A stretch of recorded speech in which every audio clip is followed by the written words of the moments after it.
Dnes tu stojím preto, aby som vám ukázala, ako je za svojím cieľom, bez ohľadu na to, či to bude v tom nejakom svojom obraze cvičenia, nejakého svojho biznisu, čo sa týka nejakého posunu samej seba do budúcnosti, aby ste sa nebali, aby ste sa proste zopreli a dali do toho všetko, nedávali prioritu do ľudí, ktorí vám hovoria, že nechoďte tam, nerobte toto, nerobte tamto. Moje meno je Iveta Hauserová, venujem sa kulturistike a fitness a vlastne týmto štýlom by som vám chcela prezentovať, ako ja som išla za tým svojím snom a za tým svojím cieľom. Ako vidno na mne, že cvičím, takže sa stretávam aj s negatívnymi postojmi, aj s pozitívnymi. Čo sa týka toho, keby som sa mala pozerať na to, že ľudia mi hovoria, tak vyzeráš, ty máš veľké svaly a teraz že to sa nehodí na ženu, druhí mi hovoria, OK, že je to super, vyzeráš fantasticky, napriek tomu, že koľko máš rokov, udržiavaš sa. Týmto všetkým vám chcem vlastne povedať to, že keby som mala pozerať na tie negatíva a na tých ľudí, že nevyzerám dobre, lebo mám veľké svaly, to patrí iba mužom, ženy by mali vyzerať žensky, je to uhol pohľadu. Veľa ženám sa páči nejaké to osvalenie alebo vyšportovaná postava. Samozrejme, čo sa týka mňa, už som išla do vyššieho levelu, pretože sa tomu venujem súťažne. Venujem sa tomu 23 rokov, mám 43 rokov, takže polku svojho života venujem cvičeniu, zdravej výžive a životnému štýlu. Vlastne učím ľudí, ako je správnym nejakým štýlom zdravej výživy. Chcela by som aj vám povedať svoj pohľad na zdravú výživu, čím som si ja všetkým musela prejsť. Sú rôzne teraz o tom témy, prechádzajú baby rôznymi dietami. Nie som zastanca drastických diét, som zastanca správnej výživy z toho uhla pohľadu, aby ste mali vyváženú stravu. Najhoršie je ísť z diety do diety, pretože konečný výsledok všetkého toho je, že toto nefunguje. Je to jojo efekt, ale prečo? Vy prídete proste do štádia, kedy sa stravujete bežným spôsobom, ako sme zvyknutí v tomto zhone, v tomto strese, začnete sa stravovať podľa nejakých pokynov, uberete si úplne všetko, máte tam nejakých pár vecí, ktoré chcete jesť, aby ten výsledok bol rýchlejší, efektívnejší, ale to neznamená, že z dlhodobého hľadiska budete spokojné. Koľko z vás už vyskúšali dietu nejakú, alebo chceli vyzerať teda lepšie? A výsledok? Môžete nám povedať nejaké svoje skúsenosti? Ostalo vám to, alebo ste pribrala, alebo máte s tým zlé skúsenosti? Jojo. Tak, väčšina áno, väčšina je to jojo efekt. Najhoršie je, keď si poviete, že toto nemôžem, alebo v svojej hlave si poviete, že no, tak teraz ja neviem, toto nemôžem, tamto nemôžem, hento nemôžem, hlava vám začne pracovať a o to viacej máte na všetko chuť. Lebo si poviete, no ja držím teraz dietu. Takže skúste sa pozrieť z toho pohľadu iného na to. Nechcem držať dietu, chcem sa len zdravšie stravovať. Ja som zástanca z každého rožku trošku, nebavíme sa samozrejme o hranolkách, o vypražaných veciach, o slanine, i keď dajte si kľudne občas aj to, pokiaľ to nie je každý deň. Skúste sa na to všetko pozrieť štýlom, že chcem sa zdravšie stravovať, chcem používať potraviny zdravšie. V dnešnej dobe je veľký problém to, že ľudia si prestali doma variť. Veľký zhon, stres, práca, a jednoducho chodí sa do fast foodov, chodí sa na obedy do kantín. Tá strava, ja myslím si, môj osobný názor je nie najzdravšia. Máte niekedy ten pocit, keď sa najete a že váš žalúdok je proste plný, chce sa vám spať, ste unavení. Prečo? Lebo tá strava není vyvážená. Možno, že si aj poviete, že však som mala len nejaký rezeň a rýžu, ale koľko je tam emulgátorov, koľko je tam nejakých rôznych prísad, aby vás to nasytilo, aby ste bola spokojná, že ste neodchádzala z tej reštaurácie alebo z tej kantíny hladná a poviete si, tak sem už nepôjdem, lebo vlastne som sa nenajedla, som hladná. Čo sa týka môj osobný názor, celý život, prešla som si ja všetkým, nehovorím, že som si prešla nejakými drastickými dietami, čo sa týka súťažnej fázy, samozrejme je to iné, ale snažím sa jesť stravu vyváženú a nemám potom pocit hladu. Kto si môže dovoliť v dnešnej dobe 2 týždne pred súťažou povedať, že tak idem sa postaviť na to pódium. Ja si myslím, že asi málo kto. Veľa ľudí odsudzuje súťaženie kvôli tomu, že tie diety sú drastické alebo majú zlý názor na to. Vidia vlastne nás len v plavkách, chodiace kostry a ty nemôžeš hento a ty nemôžeš tamto. To vôbec nie je pravda. Cvičenie, pokiaľ zoberete za správny koniec, tak môžete vyzerať skvele, či ste pred súťažou, či ste po súťaži. Samozrejme to súťažné pódium, tá postava je úplne iná. Moje začiatky boli, ako vidíte tu, na prvej fotke. Tam som mala 22 rokov. Tam som vlastne začínala už cvičiť. Čo sa týka, keď som ja začínala cvičiť, tak všetci hovorili, no tak to nebude dobré a mala by si sa vydať a mala by si mať deti, lebo je to 23 rokov dozadu. Tedy ešte vlastne éra fitnessu nebola ako dnes, taká populárna. Kebyže sa mám pozerať na to, tak dneska nedosiahnem to, čo som dosiahla, čo vám vlastne chcem aj povedať touto prednáškou, alebo vám to priblížiť. Nezáleží na tom, či cvičíte, či necvičíte. Nesmiete sa pozerať na okolie, keď vám povie, že nechod za týmto, toto není správne, toto není dobré. Pokiaľ vy to cítite, že chcete ísť týmto smerom, tak za tým choďte. Ja som začala cvičiť. Toto bol môj vlastne veľký prvý úspech, kde som dosiahla prvé svoje víťazstvo, na čo som bola veľmi hrdá.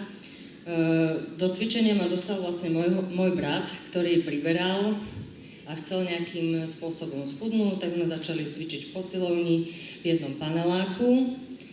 S tým, že brat po 2 rokoch skončil a na mňa sa to nalepilo ďalších 23 rokov. Proste fitness ma očarili ma činky, očarilo ma to železo. Samozrejme, že postupom času som sa zoznamovala s novými vecmi. Čo sa týka stravy, toto bola moja prvá taká veľká zmena. Keď si môžete porovnať, tu som bola taký dosť obalený človečik, síce svalmi, ale dosť taká veľká, ešte neforemná. Toto je nejaké 3-4 roky za tým, tam už je tá postava prepracovanejšia, tu som začala chápať, čo sa týka toho stravovania, ako mám ísť na to. Toto už je moja terajšia forma. Veľa ľudí mi hovorí, že to je škaredé. Je to zás len uhol pohľadu. Je to uhol pohľadu toho, že áno, táto svalová hmota, čo je tu, sú to roky driny. Tým, že cvičím 23 rokov, tak jasné, že nejaké svaly sa na mňa nalepili, to je samozrejme. Váhu, by ste sa čudovali, mám tu o 5 kg menej, ako mám momentálne teraz. Ale veľa z vás by určite povedala, tak tá musela byť tam veľká, tým, že tie svaly sú tam také veľké. Teraz už som sa trošku zaobalila. Táto fotka je 2 týždne dozadu. Táto takisto.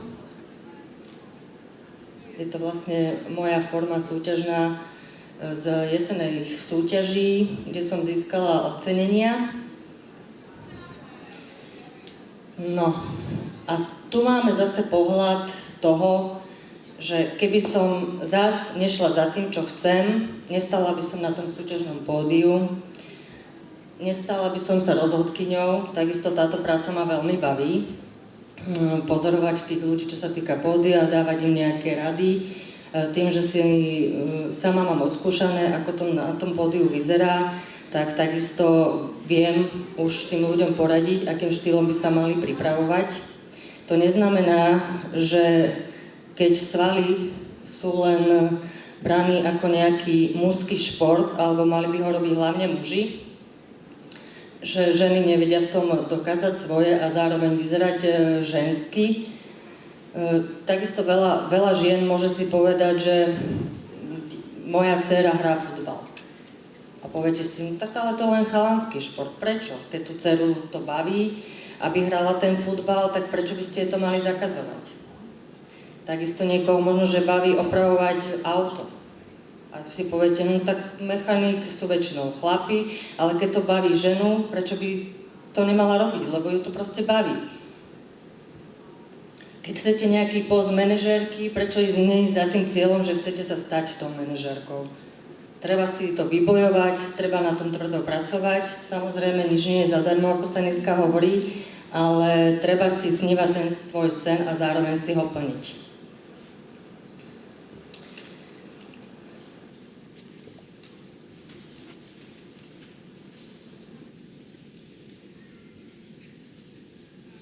Cvičenie mi prinieslo to, že poznáte rôzne ťažké situácie životné, určite každý z vás.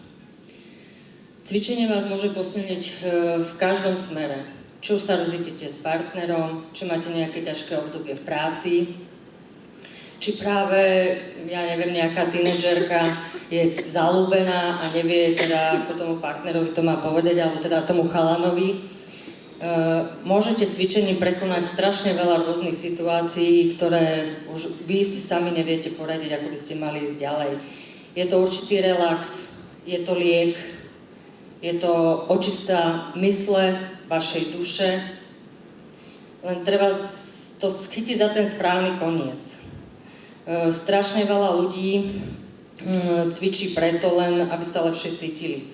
Keď sa lepšie budete cítiť, treba ísť cvičiť. Treba si povedať, že OK, chcem sa teraz uvoľniť. Nemusíte všetci brať cvičenie ako nejakú povinnosť, že teraz všetci cvičia, tak pôjdem cvičiť aj ja. Robte to hlavne pre seba. Robte to preto, aby ste sa vy lepšie cítili, aby ste vy boli silnejší, keď vás to bude posúvať niekam ďalej. Mňa motivovalo cvičenie do strašne veľa vecí. Mala som ťažké životné situácie ako každý, tým, že dneska je veľký stres a veľký tlak, či už na ženy, alebo teda ako živiteľov rodiny mužov. Cvičením si môžete uvoľniť svoju psychiku, môžete prísť domov úplne ukludnený, úplne vyrelaxovaný, takže treba si cvičenie brať ako nejaký liek na všetko.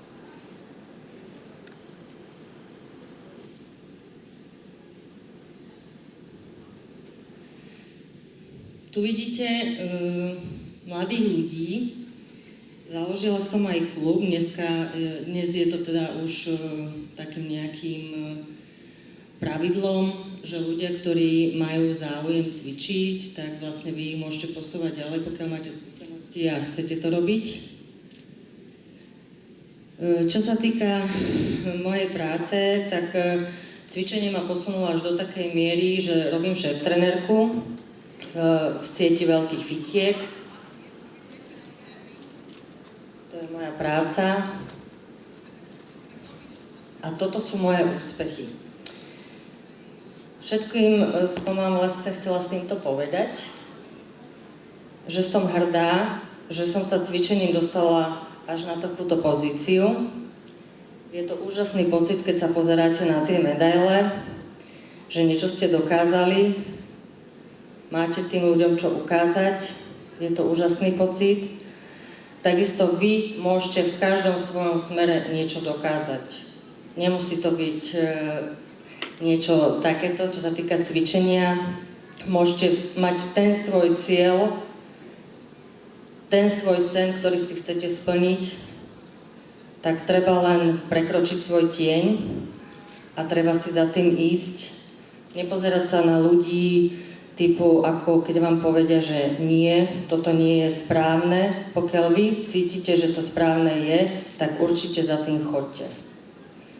Určite sa nedajte odradiť ľuďmi, ktorí vás budú brzdiť, ktorí budú brzdiť vaše sny, vaše túžby. Neznamená, že keď chcete dosiahnuť úspech, že ste žena bez citov, žena nekompromisná, môžete byť tvrdá, ale zároveň určite, keď prídete domov a pozriete si nejakú telenovelu alebo nejaký film, tak vás to rozplače. Takisto určite vás rozplače, keď príde za vami vaše dieťa a povie, maminka, toto ma boli, udrela som si koleno, alebo syn. Takže určite ste doma skvelou matkou, skvelou sestrou, skvelou priateľkou, skvelou družkou ale keď chcete, vyjdete von a proste idete si za tým svojím, lebo chcete to pre seba, chcete to pre svoju rodinu, pre svojich blízkych, ale vy musíte tým hlavným motivátorom byť a dokázať to len a len kvôli sebe. Verte, že môžete tým posunúť svoje ciele, svoju rodinu, svoje myslenie a takisto určite môžete s tým motivovať kopec ľudí okolo. A ono sa vám aj vyselektujú ľudia a kamaráti, ktorí vám to budú prijať a ktorí vám to prijať nebudú. Ja som zažila takisto, že som si myslela, že moje kamarátky sú moje skvelé kamarátky. Samozrejme, keď sa dostavoval už ten nejaký úspech, lebo ľudia nevidia tú cestu, za ktorou idete vy, nevidia tie prekážky, ktoré musíte prekonávať, nevidia možno ten smútok, možno tú bolesť, alebo proste to všetko, čo doma cítite, pokiaľ chcete si niečo splniť a možno, že sa vám to hneď tak nedarí, ľudia vidia len ten výsledok. Takisto aj u nás v biznise platí to, že ľudia vidia len to, čo mám odložené vo fitku, ale nevidia tú drinu tu okolo. Nedosiahla som to hneď, je to 23 rokov práce, je to 23 rokov driny, je to 23 rokov nejakej myšlienky plne si svojich snov a túžob. Ale viem, že keď tam proste do toho fitka prídem, poviem si, a čo ti dalo súťaženie? No dalo mi strašne veľa, pretože sa pozriem na tú poličku a poviem si, tak tieto medaile a tieto poháre ma určite prežijú. Budú tam mať aj moje deti. S tým, že viem ľuďom priniesť aj iné skúsenosti z iných oblastí, tým, že môžete motivovať v svojom okolí tých ľudí. Nemusí to byť o cvičení, nemusí to byť o tých medailách. Ide o ten zážitok, ide o ten postoj k životu, aby ste sa vy posúvali stále ďalej a ďalej a nepočúvali ľudí, ktorí vám závidia, ktorí nechcú, aby ste tam boli, pretože sami to nedokážu.